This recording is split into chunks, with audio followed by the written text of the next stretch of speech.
मित्रांनो, जर आईचं प्रेम मनात जिवंत असेल तर चॅनेलला सबस्क्राईब करा. माझ्या नवऱ्याचे नीट झाल्यामुळे मी माझ्या शेतातील काम करण्यासाठी एका मुलाला कामावर ठेवलं होतं. आम्ही एक दिवस रात्री शेतात पाणी द्यायला गेलो आणि त्या मुलाने 5 एकरात ते आता पसरलेलं असेल कधी काळी याच मातीत सुखाने संसार फुलत होता. पण नेतीला काही वेगळंच मान्य होतं. एका अल्पकल्पित अद्भुत अशा आजाराने माझ्या नवऱ्याला माझ्यापासून कायम हिरावून नेलं. हसते खेळते दिवस अचानक करपून गेले. तो फक्त 5 एकर जमिनीचा तुकडा आणि आभाळा एवढं अतंग एकटेपण. मी एक साधी साधी भूळ शेतकरी बाई नवऱ्याच्या जाण्याने ममलाडून गेले होते. शेतातल्या आईची सेवा करणं, नांगरण, पिकाला पाणी देण, हे सगळं एकट्या जीवाला झेपणार नव्हतंच. दिवस मावळायचा आणि रात्रीच्या अंधारात त्या मोठ्या घरात मला स्वतःच्या श्वासाची भीती वाटायची. अशाच एका आता शनी माझ्या आयुष्यात त्याची एंट्री झाली. तो साधा कष्टाळू तरुण मुलगा, आनंद वय वर्ष 25-26 असेल, पण अंगापिंड कमावलेला, उन्हातानात काम करून त्याच शरीर एकदम कसलेलं आणि ताव सुलाखून निघालेलं होतं. माझ्या एकट्यापणाची आणि शेतातल्या कामाची अडचण पाहून तो माझ्या शेतात मदतीला आणि कामाला आला. शेतकऱ्याचं आयुष्य म्हणजे मातीशी आणि घामाशी लग्न. आनंद शेतात आला. जणू माझ्या सुकलेल्या 5 एकरात पुन्हा जीवाला. तो खूप कष्टाळू होता, पण त्याहून जास्त तो माझ्याकडे खूप आदराने आणि एका वेगळ्याच नजरेने पाहायचा. सुरुवातीला मला वाटलं की ती केवळ एका मालकिनी बद्दलची सहानुभूती असेल, पण जसे दिवस गेले तसं त्याच्या नजरेतलं काहीतरी बदलत गेलं. तेव्हा त्याचा श्वास मला जाणवायचा. एक दिवस उन्हाळ्याचे दिवस संपत आले होते आणि पिकाला रात्रीच पाणी देण्याची पाळी आमची होती. शेतात रात्रीच पाणी सोडणं म्हणजे एक वेगळाच थर असतो. चारू बाजूंनी किर अंधार, फक्त रातकिड्यांचा आवाज आणि रात्रीच्या शांततेत पाण्याचा कळवळा. मी हातात टॉर्च घेऊन शेताच्या बांधावरून चालत होते. आनंद माझ्या मागेच होता. रात्रीची वेळ, त्यात थंडगार सुटलेला वारा. माझ्या अंगावरची साडी वाऱ्याने सारखी उडत होती आणि पदर सांभाळताना माझी दर्शमक होत होती. अचानक माझा पाय एका ओल्या मातीच्या ढेकळावरून घसरला. मी पडणारच होते, पण पडण्यापूर्वीच 2 मजबूत उपदारने मला घट्ट कवे धरलं. तो आनंद होता. त्या अंधारात, त्या बांधावर आम्ही दोघे एकमेकांच्या इतके जवळ आलो की आमचे श्वास एकमेकांमध्ये मिसळत होते. त्याने मला कमरेभोवती हात घालून स्वतःकडे खेचून धरलं होतं. कसलेल आणि उपदार शरीर माझ्या शरीराला पूर्णपणे टेकलं होतं. त्या स्पर्शात एक अशी वीज होती जी माझ्या शरीरात अचानक सळसळली. माझा ओर धडधडत होता आणि मला जाणवलं की आनंदाची नजर माझ्या चेहऱ्यावर, माझ्या ओठांवर खेळली होती. त्याचा श्वास खूप गतिमान झाला होता. मालकीन सांभाळा, त्याचा आवाज नेहमीपेक्षा खूप खोल आणि कातर वाटला. मी स्वतःला सावरलं, पण त्याने मला सोडण्याची घाई केली नाही. त्याचे हात अजूनही माझ्या कमरेवर थे. त्या स्पर्शात कमालीची ओढ आणि उत्कटता होती. मी हळूच त्याचे हात बाजूला केले, पण माझं हृदय आता माझ्या ताब्यात नव्हतं. आम्ही दोघेही शांत झालो, पण त्या शांततेत एक तीव्र वासना आणि प्रेमाची धुंदी हवेत तरंगत होती. आम्ही पाणी भरण्यासाठी विहिरीच्या मुख्य पाटाशी आलो. अंधारात इतका ताठ होता की हाताच बोटही दिसत नव्हतं. फक्त पाण्याचा आवाज येत होता. मी पाटाच्या कडेला बसून पाय पाण्यात सोडले. थंडगार पाणी पायाला स्पर्श करत होतं, पण माझ्या मनात मात्र एक वेगळीच आग धुमसत होती. पण कुट्टा अंधारात आमच्या शरीराची ऊब एकमेकांना जाणवत होती. अचानक त्याने अत्यंत धिटाईने आणि हळुवारपणेने आपला हात माझ्या हातावर ठेवला. त्याचा तो उपदार राकट हात माझ्या मऊ हाताला स्पर्श करताच माझ्या अंगावर काटा आला. मी हात मागे घेण्याचा प्रयत्न केला नाही. त्याने माझा हात हातात घेतला. त्याची बोटं माझ्या बोटांमध्ये गुंतवली आणि मग त्या अंधारात त्याने अत्यंत हळुवारपणे पण तितक्याच तीव्रतेने विचारलं, मालकीन, एकाकीपणा फक्त तुम्हालाच नाही छळत, मलाही छळतोय. मला तुमच्याशी काहीतरी बोलायचंय. खूप दिवसापासून मनात दाबून ठेवलंय. मी त्यांच्याकडे पाहिलं. अंधारात त्याचे डोळे चमकत होते. काय बोलायचा आनंद. माझा आवाज थरथरत होता.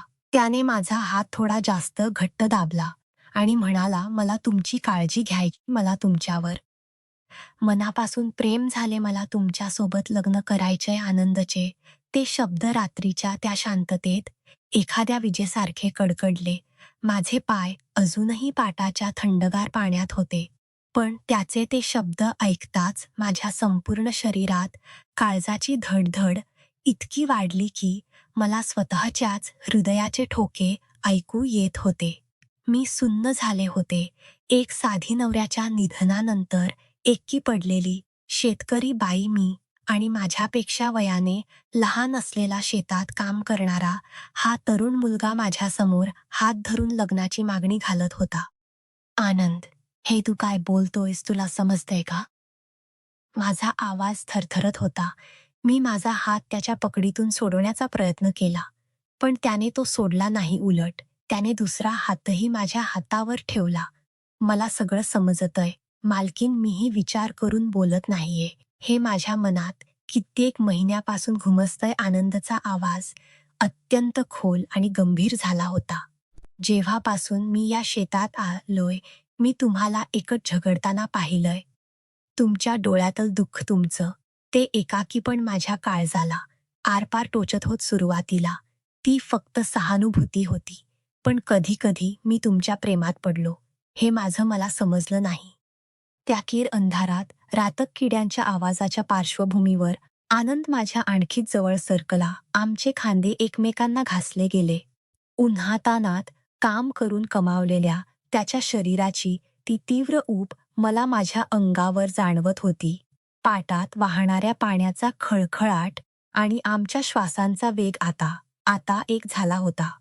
आनंद, समाज काय म्हणेल? माझं वय, तुझं वय, लोक आपल्याला जगू देणार नाहीत.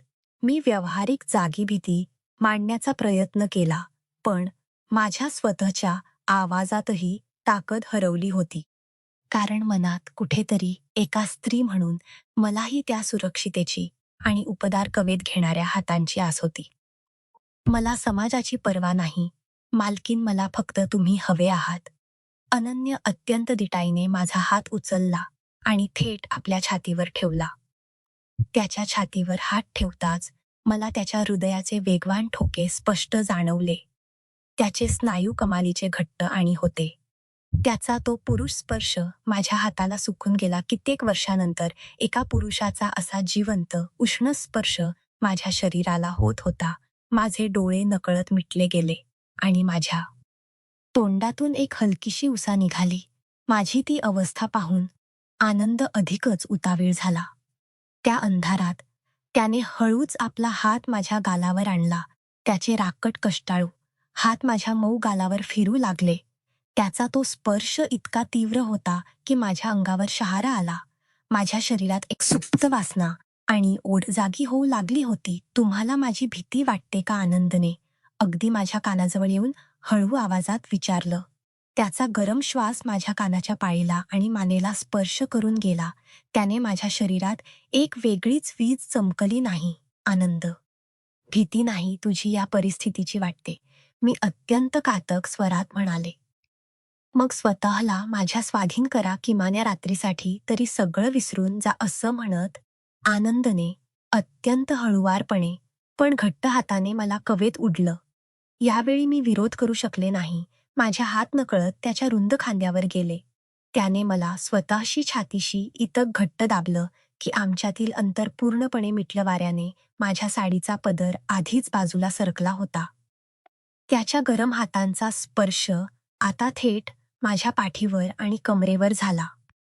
त्याची बोट माझ्या पाठीवर फिरत असताना माझी शुद्ध हरपत चालली होती. अंधाराच्या त्या साम्राज्यात पिकाला पाणी देण भान आम्हाला राहिलं नव्हतं. पाटातून पाणी शेतात वाहत होतं आणि इथे आमच्या भावनांचा पूर वाहू लागला होता. आनंदने त्याच डोक माझ्या मानेत लपवलं. त्याच्या ओठांचा स्पर्श माझ्या मानेच्या त्वचेला झाला आणि ती नकळत त्याच्या खांद्याला घट्ट पकडलं. आनंदच्या ओटाचा तो उष्ण स्पर्श माझ्या मानेवर होताच माझ्या संपूर्ण शरीरात एक वेगळी शाकाली निर्माण झाली. कित्येक वर्षापासून कोरड्या पडलेल्या माझ्या आयुष्याच्या जमिनीत जणू प्रेमाचा पहिला पाऊस पडत होता. रात्रीचा किर्र अंधार, गार वारा आणि शेतात कळकळणार पाणी या सगळ्या पार्श्वभूमीवर आमचे श्वास कमालीचे वेगवान झाले होते. आनंद पुरे कोणीतरी बघेल. मी अगदी क्षीण आवाजात मनाच्या कोपऱ्यात उरलेली थोडीशी सामाजिक भीती गोळा करून त्याला बाजूला करण्याचा प्रयत्न केला, पण माझ्या हातांमध्ये त्याला ढकलण्याची ताकद उरली नव्हती. उलट माझ्या हात त्याच्या मजबूत खांद्यावर अधिक कट्ट रोखले गेले होते. या वक्ताला शेतात आपल्याशिवाय कोणीच नाही मालकीन, आणि आज मी तुम्हाला दूर जाऊ देणार नाही, आनंदने अत्यंत उत्कटतेने म्हणलं. त्याचा आवाज कमालीचा भरून आला होता. त्या अंधारात त्याने माझे दोन्ही हात आपल्या हातात घेतले आणि हळूच मला उभं केलं. वाऱ्याच्या एका वेगवान झोक्याने माझी साडीचा पदर पूर्णपणे खांद्यावरून घसरला. रात्रीच्या अंधुक प्रकाशात आनंदची नजर माझ्यावर खेळली. त्याच्या नजरेत एक अनावर ओढ आणि कमालीची पुरुष दिठाई होती. त्याने सावकाश आपले हात माझ्या कमरेवर ठेवले. त्याचे उपदार कष्टाळू हात माझ्या उघड्या कमरेच्या त्वचेला स्पर्श करताच माझ्या तोंडून हलकीशी आळस निघून घेतले. त्याचा एक हात माझ्या पाठीवरून सरकत वर आला आणि त्याने माझं डोकं हळूच आपल्या छातीशी लावलं. त्याच्या छाती तिची धडधड इतकी वेगवान होती, जणू एखाद वादळ तिथे गोंगावत होतं. मालकीन, आजवर या शेतात काम करताना मी रोज फक्त तुमचा विचार केलाय. रात्री घरात एकट जाताना तुम्हाला काय वाटत असेल या विचाराने मी कित्येक रात्री झोपलो नाहीये. मला तुमचा फक्त शेतकरी म्हणून आधार नाही व्हायचं, मला तुमच्या आयुष्याचा हक्काचा माणूस व्हायच. आनंदने माझ्या केसांतून हात फिरवत अत्यंत भावनुक होऊन सांगितलं. त्याच्या त्या शब्दांनी माझ्या मनातील संकोचेची भीती पार मोडून पडली. एका स्त्रीला आयुष्यात अजून काय काय हवं असतं? एक सुरक्षित कवेत घेणारा हात आणि तिच्या अस्तित्वावर जीवापाड प्रेम करणारा माणूस. मी माझे दोन्ही हात त्याच्या गळ्याभोवती टाकले आणि स्वतःला त्याच्या कवेत पूर्णपणे झोकून दिलं. आमच्यातील अंतर आता पूर्णपणे संपलं होतं. आनंद अत्यंत हळुवारपणे माझं तोंड वर उचललं. अंधारातही त्यांचे चमकणारे डोळे माझ्या ओठांवर स्थिरावले होते. त्याचा चेहरा माझ्या चेहऱ्या इतक्या जवळ आला की त्याचा श्वास माझ्या ओठांना जाणू लागला आणि मग अत्यंत तीव्र, रोमॅन्टिक आणि उत्कट अशा क्षणी आमचे ओठ एकमेकांना भिडले. तो स्पर्श केवळ शारीरिक नव्हता, त्या दोन एकी आत्म्यांची कित्येक वर्षांची तहान होती.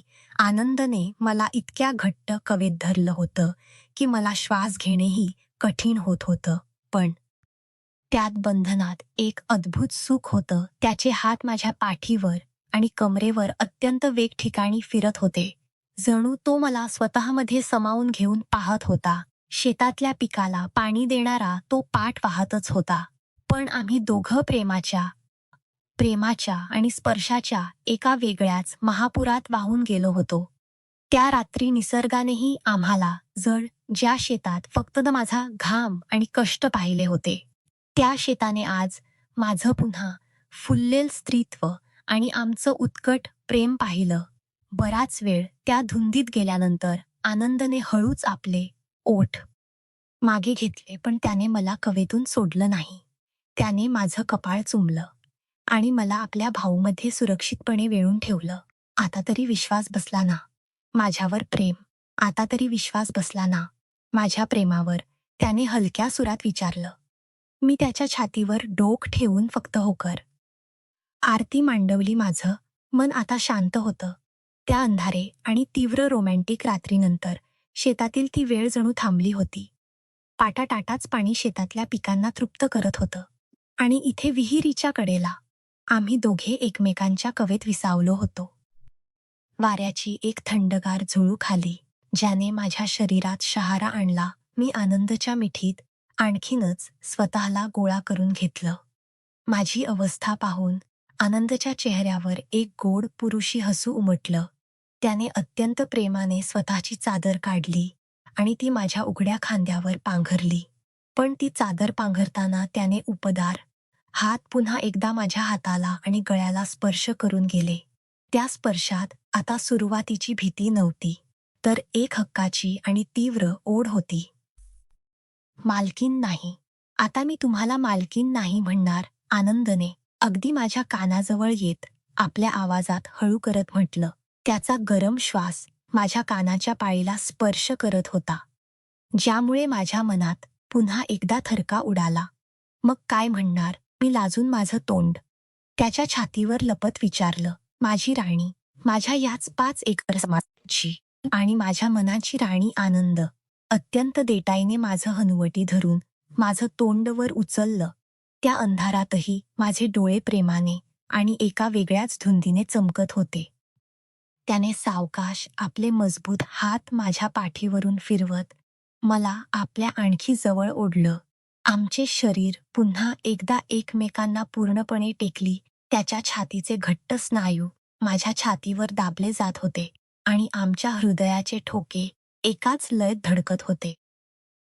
त्या रात्री निसर्ग आमच्यावर मेहरबान होता. आकाशात ढगांच्या आतून हळूच चांदण प्रकाशाची तिरीप टाकत होतं. त्या अधूक प्रकाशात आनंदने माझ्या चेहऱ्याकडे पाहिलं. वाऱ्यामुळे विस्कटलेले माझे केस त्याने अत्यंत हळुवारपणे माझ्या कानामागे सरकवले. त्याची बोट माझ्या गालावरून मानेवर घासत घसरत खाली आली, जिथे त्याचा स्पर्श एका विजयसारखा माझ्या शरीराला सरसळला. आनंद, हे सगळं स्वप्न तर नाही रे. उद्या सकाळी जेव्हा सूर्य उगवेल तेव्हा आपण पुन्हा तेच जून आयुष्य जगणार का? पुन्हा तोंडवर काढलं. हे स्वप्न नाही, ही आपली खरी सुरुवात आहे. आनंद अत्यंत तीव्रतेने आणि विश्वासाने म्हटलं. त्याने माझा डाव हात घेतला आणि आपल्या ओठांजवळ नेऊन माझ्या हाताच्या तळहातावर एक अत्यंत प्रदीर्घ आणि उष्ण चुंबन घेतलं. त्याचा तो ओला स्पर्श माझ्या मनाचा ठाव घेऊन गेला. उद्या सकाळी सूर्य उगेल तेव्हा मी फक्त तुमचा नोकर किंवा शेजारी नसेल, तर तुमचा हक्काचा माणूस म्हणून जगासमोर उभा राहीन. मला समाजाची भीती नाही, कारण माझ्या जगात आता फक्त तुम्हीच आहात. त्यांच्या या शब्दांनी माझ्यात एक वेगळंच धैर्य निर्माण केलं. मी त्यांचे दोन्ही हात घट्ट पकडले. त्या शांत एकांतात रात्री शेताच्या कुशीत आम्ही दोघेही एकमेकांना जन्मभर साथ देण्याचे आणाभाका घेतले. आनंदने मला पुन्हा एकदा आपल्या कवेत घेतलं, पण यावेळी मिठी आधीपेक्षा खूप जास्त उत्कट आणि हक्काची होती. त्याने आपले ओठ माझ्या कपाळावर, मग डोळ्यावर आणि शेवटी अत्यंत हळुवारपणे माझ्या ओठांवर टेकवले. त्या शांत रात्रीत केवळ रातखिड्यांचा आवाज आणि आमच्या श्वासांची गती हवेत गुंजत होती. आम्ही दोघेही भूतकाळ आणि भविष्याची चिंता विसरून केवळ त्या वर्तमान काळातील सुंदर, तीव्र आणि रोमॅन्टिक क्षण पूर्णपणे हरून गेलो होतो. पण ही रात्र संपत आली होती आणि पूर्वेच्या कडेला तांबळ फुटू लागलं होतं. पहाटेचा गार वारा 5 एकराच्या त्या शेताल त्या पिकांना डोलत होता. रात्रीचा तो किरणधार आता हळूहळू विरगळत होत चालला होता. पण विहिरीच्या पाटाशी आमची वेगळी वेळ अजूनही थांबलेली होती. आनंदच्या कवेत संपूर्ण रात्र कशी निघून गेली याच मला भान राहिलं नव्हतं. त्याचा उपदार हात अजूनही माझ्या पाठीवर आणि कमरेवर घट्ट रोखलेला होता. आनंद, आता उजाडलेल रे घराला निघायला हवं, मी त्याच्या छातीवर रेंगाळत अत्यंत खातर आणि मऊ स्वरात म्हणाले. त्या तीव्र आणि उत्कट रात्रीनंतर माझ्यातील भीती पूर्णपणे संपली होती, पण एका नव्या आयुष्याची उत्का मनाला लागली होती. आनंदने माझे फिसकटलेले केस पुन्हा एकदा हळूवारपणे मागे सारले. त्याच्या डोळ्यात रात्रभराची धुंदी आणि माझ्याबद्दलचा अतंग प्रेम स्पष्ट दिसत होतं. त्याने माझ्या कपाळावर एक घट्ट उपदार चुंबन घेतलं आणि म्हणाला, उजाडू दे राणी, आजची सकाळ रोजच्या घरात येणार नाही. आज मी जगासमोर तुझा हात पकडणार आहे. आम्ही दोघं उभे राहिलो. माझ्या साडीचा पदर अजूनही त्याच हातातल्या चादरीने वेढला होता. आम्ही शेताच्या बांधावरून घराच्या दिशेने चालत आलो. सकाळी जेव्हा गाव हळूहळू जाग होत होतं, तेव्हा आनंद थेट माझ्या घरात आला. नेहमी तो शेतात काम संपून बाहेरच्या जायचा, पण आज तो घरात येऊन थेट देववाऱ्यासमोर उभा राहिला. त्याने देवापुरचा दिवा लावला आणि माझ्याकडे पाहिलं. मी माझ्या घरांशी आणि गावातल्या प्रमुख लोकांशी आजच बोलणार आहे. मला माहीत आहे, हे लोक सुरुवातीला नाव ठेवतील, वयाने परिस्थितीचे दाखले देतील, पण ज्या शेताने आपला घाम पाहिला, त्याच शेतातले काल आपले एकमेकांवरील ओढ आणि पवित्र प्रेमही पाहिलं. मला आता मागे हटायचं नाहीये. त्याच्या डोळ्यातील ती पुरुष ढिटाई आणि माझ्यासाठी सर्व काही पणाला लावण्याची तयारी पाहून माझे डोळे आनंदाश्रूने भरून आले. मी पुढे झाले आणि त्याच्या मजबूत छातीवर माझे दोन्ही हात ठेवून, या घरात नवऱ्याच्या जाण्यानंतर ते अथंग आणि भयानक एकटेपण दाटून राहिलं होतं. ते आनंदच्या केवळ एका रात्रीच्या स्पर्शाने आणि त्याच्या खंबीर साथीने कायमच दूर पळून लावलं होतं. त्याच दिवशी दुपारी आनंदने सर्व बांधवांना छेद दिले. गावातल्या 2 समजदार मोठ्या माणसांना सोबत घेऊन माझ्या घरी लग्नाचा प्रस्ताव आणला. सुरुवातीला गावात थोडी कुलकुल झाली. लोकांनी वेगवेगळ्या चर्चा केल्या, पण आनंदच्या खंबीर स्वभावापुढे आणि त्या माझ्यावरील खऱ्या प्रेमापुढे कोणाची काही चाललं नाही. 5 एकराची ती जमीन, जी कधी काळी माझ्यासाठी एक ओझ वाटत होती, ती आता आमच्या दोघांच्याच कष्टाने आणि प्रेमाने पुन्हा एकदा हिरवेगार होणार होती. काही दिवसातच, अगदी साधेपणाने, मंदिरात आम्ही दोघांनी एकमेकांच्या गळ्यात माळ घातली. त्यानंतरची पहिली रात्र, जेव्हा आनंद अधिकृतपणे माझा नवरा म्हणून माझ्या खोलीत आला. खोलीत समयचा मंद प्रकाश होता. त्याने दार खिडक्या लावून घेतल्या आणि तो माझ्याजवळ आला. रात्रीच्या त्या शांततेत, जेव्हा त्याने पुन्हा एकदा मला त्याच मजबूत आणि उपदार कवेत घेतलं. नियतीने जरी माझ्याकडून खूप काही हिडावून घेतलं होतं, तरी या सध्या कष्टाळू मुलाच्या स्वरूपाने तिने मला माझं हरवलेलं जग आणि एका खऱ्या तीव्र प्रेमाची ऊब परत दिली होती. तो काळोख आता संपला होता आणि आमच्या आयुष्यात चांदण्यांचा एक नवा रोमॅन्टिक प्रकाश कायमचा पसरला होता.